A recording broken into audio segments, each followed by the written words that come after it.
உலகம் தழுவிய கடவுள், உலகம் தழுவிய கடவுள் என் முருகன். அவனை போய் சின்ன கண்டெய்னரில் ஒரு சுகிசிவத்தோடு வச்சு அடைக்க பார்க்குறீங்க. எப்படி? உங்களுக்கு ஜாலரா போடுறதுக்கு ஒரு கூட்டம், அவங்களா வச்சுக்கிட்டு ஆய்வு கட்டுரை. என்ன ஆய்வு கட்டுரை? உங்கள் ஆய்வு கட்டுரையில் ஒவ்வொரு கருத்தையும் இதே சுவாமி மலையினுடைய பொது மேடையில் வச்சு அதை ஸ்க்ரூட்டினி பண்ணி அதெல்லாம் விவாதிக்க நாங்கள் தயார். நீங்கள் பொது மேடையில் விவாதிக்க தயாரா? பொது மேடையில் நீங்கள் சொல்கிற ஒவ்வொரு கருத்தையும் விவாதிக்க நாங்கள் தயாராக இருக்கோம். யாரோ உங்களுக்கு ஆட்சிக்கு அடிவரடிகளாக இருக்கவங்களை வச்சுக்கிட்டு நீங்கள் ஒரு கூட்டம் நடத்தி கருத்தரங்கு நடத்தி முருகன் தமிழ் கடவுள், தமிழர் மெய்யியல் தனி, தமிழன் தனி, இந்து மதம் தனி, இப்படி பேசுவதற்கு அல்ல. இது அல்ல தமிழர் மெய்யியல். இந்தியாவில் தமிழர் மெய்யியல், கேரளாவுக்கு மெய்யியல், ஆந்திராவுக்கு தனி மெய்யியல் அப்படிலாம் கிடையாது. ஒட்டுமொத்த பாரத தேசத்திற்கும் ஒரே மெய்யியல் தான் தர்மம். இது தர்மத்தின் அடிப்படையில் உருவான தேசம். அதை தமிழ் அறம்னு சொல்கிறோம். தமிழ் அறம்னு சொல்கிறோம்.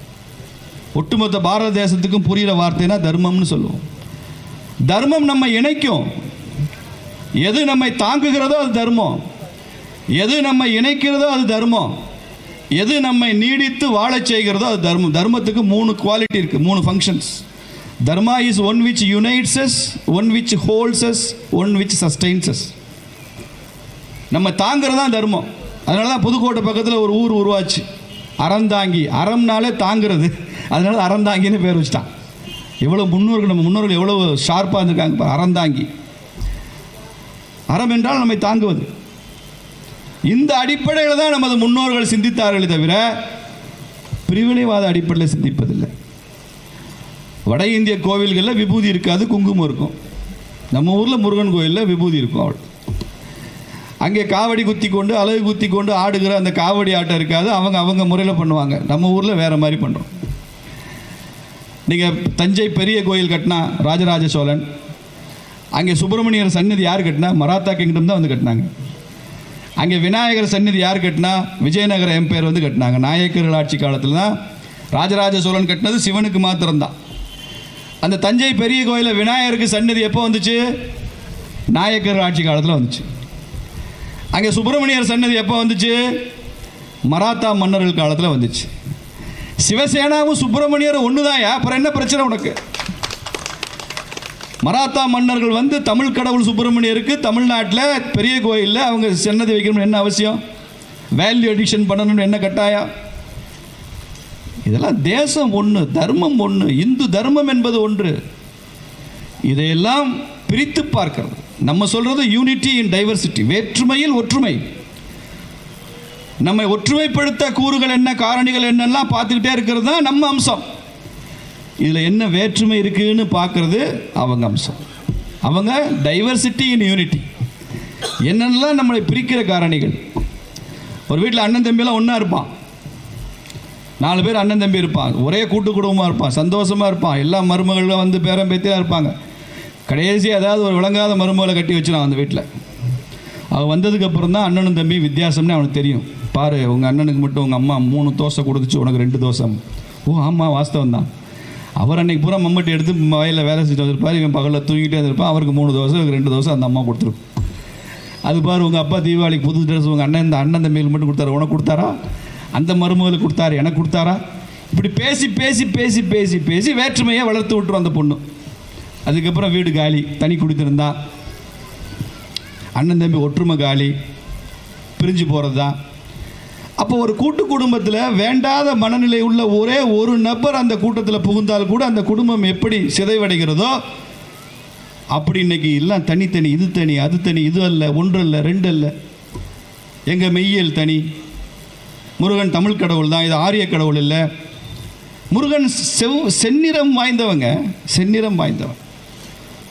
திருமுருகாற்றுப்படையினுடைய முதல் பாடலே முருகனை வந்து அப்படியே சிவப்பு நிறம் உள்ள கடவுளாக வர்ணிச்சு தான் திருமுருகாற்றுப்படையில் நக்கீரர் எழுதியிருக்காரு. அப்புறம் எப்படி அவர் திராவிட கடவுளாகும்? திராவிடம்னு என்ன சொல்கிற? கரிய நிறத்தை வந்துங்க திராவிடம். தமிழ்நாட்டினாலே முருகன் கருப்பாக இருக்கணும் தான் நீ சொல்கிற. ஆனால் திருமுருகாற்றுப்படையில் அப்படி சொல்லலையே, செவ்வாயின்னு சொல்கிறான். முருகன் செவ்வாயுமே முருகனுக்கு ஏற்ற நாள் தானே.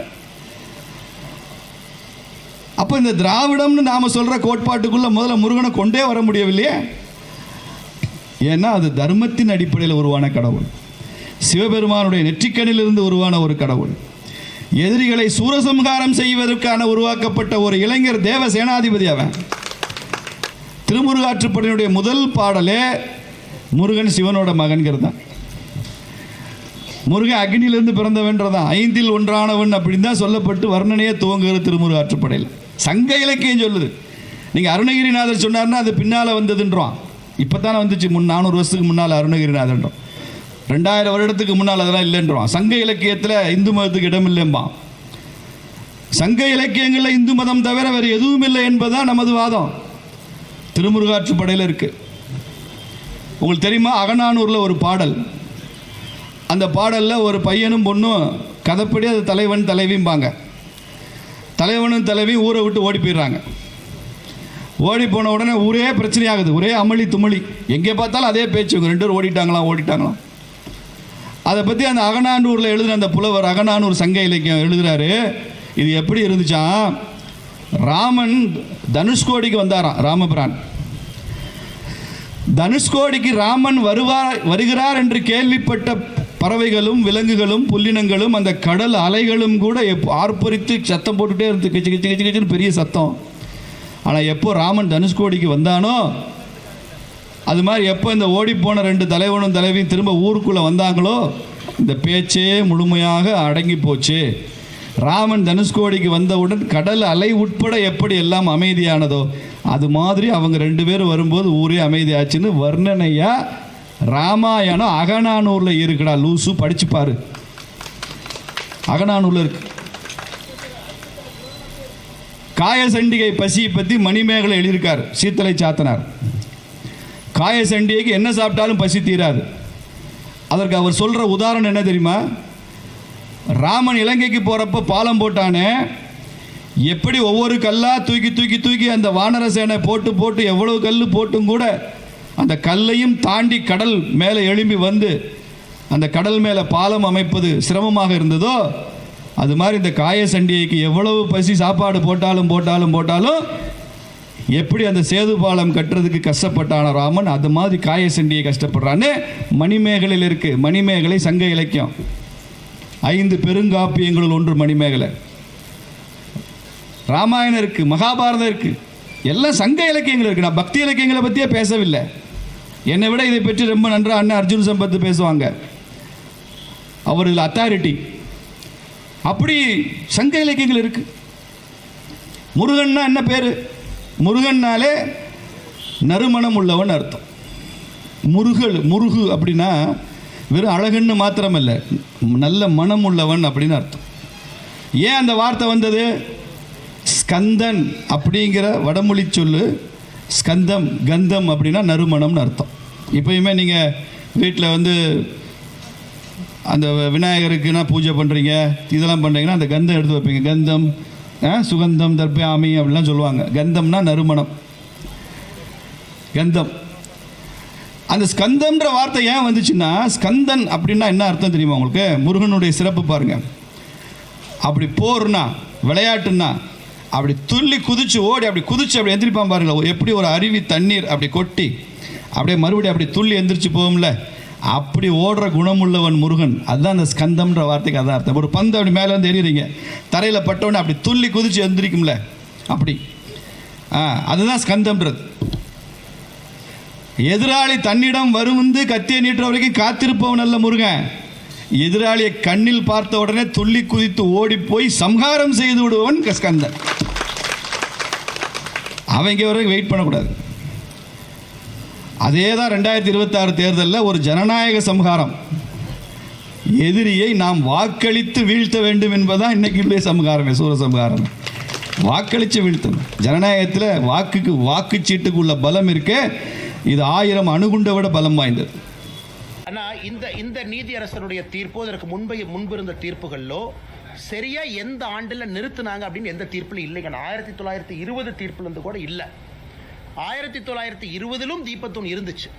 1920 தீர்ப்பில் யாருக்கு எது சொந்தம் அப்படிங்கிறது அந்த தீர்ப்புங்கண்ணா.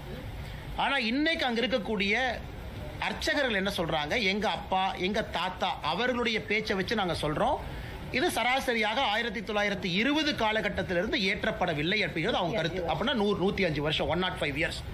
அவங்க இன்னைக்கு பேச்சு வழக்காத்தான் சொல்றாங்க. எங்கேயுமே ரெக்கார்டட் டாக்குமெண்டட் இந்த ஆண்டு நிறுத்தணும், இந்த ஆண்டு உச்சி பிள்ளையார் கோயிலுக்கு நாங்கள் கொண்டு வந்து எங்கேயுமே கிடையாது. இன்னொரு காரணம் என்னன்னா, இதுல பெட்டிஷனர் சொல்றாங்க மோட்ச தீபம் தான் உச்சி பிள்ளையார் கோவில் பக்கத்துல மோட்ச தீபம் தான் ஒரு காலத்தில் ஏற்றப்பட்டிருந்தது. கார்த்திகை தீபம் என்பது எப்பொழுதுமே தீபத்தூண்ல இருந்துச்சு. எப்ப அது நிறுத்தப்பட்டதோ மோட்ச தீபம் ஏற்றக்கூடிய இடத்துல தான் கார்த்திகை தீபம் ஒன்னா வருது. அதே ஆகம சாஸ்திரத்தின்படி தவறுங்கிறது ஒரு ஆர்குமெண்ட். அதனால இன்னைக்கு தீர்ப்பு ஹிஸ்டாரிக்கல் ரெக்கார்ட்ஸ் எல்லாம் பார்த்து இதற்கு முன்பு இருந்த நடைமுறையை திரும்ப கொண்டு வந்திருக்கிறாங்க. அதனால் இன்னைக்கு மாநில அரசு அவங்க கையில் ரெக்கார்ட் இருக்கு, அவங்க கையில் என்டோமெண்ட் ரெக்கார்ட் இருக்கு, அவங்க கையில் ஈஓ இருக்கிறாங்க.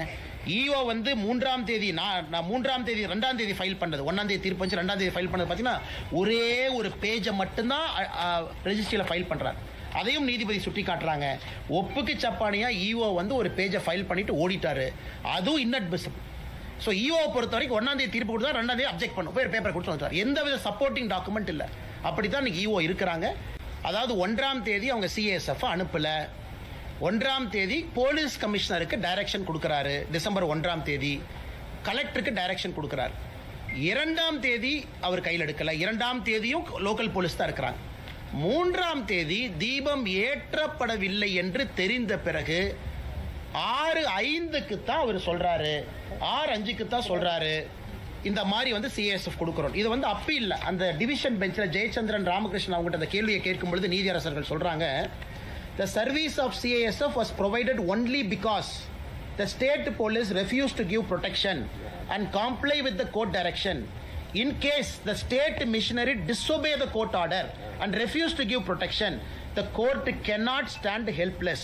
அதாவது நீதியரசர் திரு ஜி.ஆர். சுவாமிநாதன் அவர்கள் எடுத்திருக்கக்கூடிய அந்த தீர்ப்பு முடிவுக்கு அடுத்த நாள் டிவிஷன் பெஞ்சில் நீதியரசர் ஜெயச்சந்திரன் அவர்களும் ராமகிருஷ்ணன் அவர்களும் முழு ஆதரவு கொடுத்திருக்கிறாங்க. அதாவது ஒரு நீதிபதி இல்லை. இன்னைக்கு திமுகவினுடைய சட்ட அமைச்சர் மாண்புமிகு திரு ரகுபதி அவர்கள் ஜி.ஆர். சுவாமிநாதன் அவர்கள் மீது கை காமிச்சாங்கன்னா அடுத்த நாள் 2 நீதிபதியும் ஊர்ஜிதம் பண்ணியிருக்கிறாங்க. அதனால் எங்களை பொறுத்தவரை திமுகவினுடைய அமைச்சர் அரசு எல்லோருமே நீதி அரசர்களுக்கு எதிராக இங்கே பணிபுரிகின்றார்கள் என்பது ஊர்ஜிதமாகும். யாரு பிரச்சனை ஏற்படுத்தினது? 3ஆம் தேதி 6 மணிக்கு தீபத்தை ஏத்துங்கன்னு சொன்ன பிறகு நான் ஏற்ற மாட்டேன் என்று சொன்னவர் பிரச்சனையை உருவாக்குனாரா, இல்ல நீதிமன்றம் சொல்லி இருக்குன்னு வீதிக்கு வந்தவங்க பிரச்சனையை உருவாக்குனாங்களா? ஸோ எல்லோருக்குமே தெளிவா தெரியும், நீதிமன்றம் சொன்னதை கேட்க மாட்டோம் என்று சொன்ன திராவிட முன்னேற்ற கழகம் தான் பிரச்சனை உருவாக்குனாங்க. அது மட்டும் இல்லைங்கண்ணா, திராவிட முன்னேற்ற கழகத்துக்கு மதுரை இன்வெஸ்டர் சமிட்டுக்கு யாரும் வரமாட்டோம் என்று சொல்லியிருப்பாங்க போல. அதனால அதை திசை திருப்புவதற்காக அவங்களே இந்த பிரச்சனை ஆரம்பிச்சிருக்காங்க. அப்படித்தான் நாங்க பாக்குறோம். நீ முதலீட்டாளர் சமிட் நல்லா நடத்தணும் திமுக அரசு முடிவு பண்ணியிருந்தாங்கன்னா அவங்க இந்த பிரச்சனையை வளர விடுறாங்க. தீர்ப்பு வந்துச்சு 3ஆம் தேதி தீபத்தை ஏத்துறதுக்கு போலீஸ் 2 பேர்த்த கூட அனுப்பிச்சிருப்பாங்களேனா, அதுவும் 10 பேர் மட்டும் வாங்கினா எதுக்கு அத்தனை பேர் போறாங்க? 10 பேர் தான் போறாங்க. இல்லப்பா பெட்டிஷனர் மட்டும் 6 பேர் வாங்கப்பான்னு கமிஷனர் சொல்லியிருந்தா 6 பேர் மட்டும் போக போறாங்க. அதுவும் சொல்லல. அதுல ஆச்சரியம் பாருங்க, ராம ரவிக்குமார் அவர்கள் கமிஷனர் சொல்றாங்க, ஐயா 144 போட்டீங்க, ஆனா 144ல 3 பேர் போறதுக்கு அனுமதி இருக்குல்ல. கமிஷனர் முழிக்கிறார், இதான புதுசா இருக்கேன், 3 பேர்த்தையும் விட மாட்டேன்னா தப்பு செஞ்சது யார்? 144ல 3 பேர் போறதுக்கு அனுமதி இருக்குல்லண்ணா. பிலோ 4 4க்கு எக்ஸீட் ஆகக்கூடாது 4 பேர். ஏன் அது 3 அனுமதிக்கல, 4 அனுமதிக்கல? 144 போட்ட பிறகு 163 BNSS 3 பேர் அனுமதிச்சிருக்கலாமே, 3 பேர் போய் தீபத்தை ஏற்றிட்டு வந்திருப்பாங்களே. அங்க இருக்கக்கூடிய 1000 பேரும் போக வேண்டும் என்று சொல்லலீங்கன்னா 3 பேர் போனாலும் எங்களுக்கு சம்மதம் தான். அதையும் விடாம என்னை கலவரத்தை ஏற்படுத்தி இருப்பது திராவிட முன்னேற்ற கழகத்தினுடைய அரசு. மிக முக்கியமானது 1920ல் ஃபைல் பண்ண ஒரிஜினல் சூட் OS. அந்த 1920ல் ஃபைலான அந்த ஒரிஜினல் சூட் குறிப்பா இந்த மலை, அதுல நம்முடைய முருகர் அவருடைய கோவில் எங்க இருக்கு, காசி விஸ்வநாதர் கோவில் எங்க இருக்கு, தர்கா எங்க இருக்கு, இதை வந்து டிமார்கேஷன் செய்ய வேண்டும் என்பதற்கான சூட். அதன் அடிப்படையில் 1920ல் ஃபைல் பண்ண OS சூட்டுக்கான தீர்ப்பு 1923ல் கிடைக்குது, ஒரு லோவர் கோர்ட் மதுரையில். அந்த தீர்ப்பு மிகச் சரியா அந்த தீர்ப்பில் சொல்றாங்க, தர்கா எங்க இருக்குது, இந்த நெல்லித்தோப்பு அப்படிங்கிற இடம் எங்க இருக்கு, அங்கிருந்து தர்காக்கு கனெக்ட் பண்ணக்கூடிய படிக்கட்கள், இந்த 3 மட்டும்தான் இஸ்லாமிய நண்பர்கள் அவங்க கையில் இருக்கக்கூடிய விஷயம். ஒன்று மேல மலை உச்சியில அட் த டாப் இருக்கக்கூடிய தர்கா, சிக்கந்தர் தர்கா. அதற்கு நெல்லித்தோப்பு என்பது ஒரு சமப்பகுதி, இந்த மலைக்கு இடையில் இருக்கக்கூடிய சமப்பகுதி. அங்க இறந்து போனவர்களுடைய சடலங்கள்லாம் இஸ்லாமிய மத அடிப்படையில் மரியாதை கலந்த அடிப்படையில் அங்கே வச்சிருக்கிறாங்க. அங்கிருந்து மேலே ஒரு கல்லை குடைந்து ஏறக்கூடிய படிக்கட்டு, இந்த 3 மட்டும்தான் இஸ்லாமியர் அவர்கள் கையில் இருக்கக்கூடியது, மிச்சது எல்லாமே இந்துக்களுக்கு சொந்தம், மலை முழுவதுமாக இந்துக்களுக்கு சொந்தம் அப்படிங்கிற தீர்ப்பு.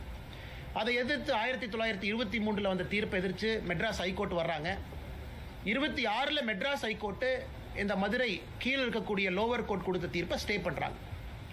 அதன் பிறகு இந்தியாவுடைய சுதந்திரத்திற்கு முன்பு உச்சபட்சமாக இருக்கக்கூடிய பிரிவி கவுன்சில் இன்னைக்கு சுப்ரீம் கோர்ட் மாதிரி பிரிவி கவுன்சிலுக்கு போகிறாங்க. 1930 காலகட்டத்தில் பிரிவி கவுன்சில் மதுரையில் கீழே இருக்கக்கூடிய நீதிமன்றம் கொடுத்த தீர்ப்பை ஊர்ஜிதம் செய்கிறாங்க. 1920 ஒரிஜினல் சூட், 1923 வந்த தீர்ப்பை ஊர்ஜிதம் செய்கிறாங்க.